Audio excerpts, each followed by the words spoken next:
ഞാനിന്നിങ്ങോട്ട് വരുമ്പോൾ ബഹുമാന്യരായ ഹാഫിള് മസ്ഊദ് സഖാഫി ഉസ്താദിനെ സിയാറത്ത് ചെയ്തിട്ടാണ് വന്നത്.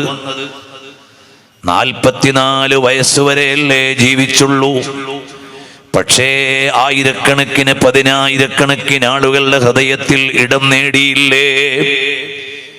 അവരുടെ ഇൽമു കൊണ്ട് നസീഹത്ത് കൊണ്ട് ജനങ്ങളുടെ ഖൽബ് സ്വാധീനിച്ചില്ലേ?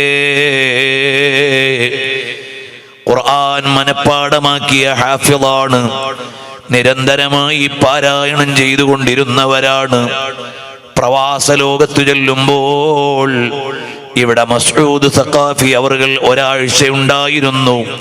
എപ്പോൾ വരുമ്പോഴും അവർ ഖുർആൻ ഓതുന്നതായിരുന്നു പതിവെന്ന് മഹാനവറുകൾ താമസിച്ചിരുന്ന വീട്ടുകാർ എന്നോട് പറഞ്ഞു. എനിക്ക് തന്നെ അനുഭവമുണ്ട്.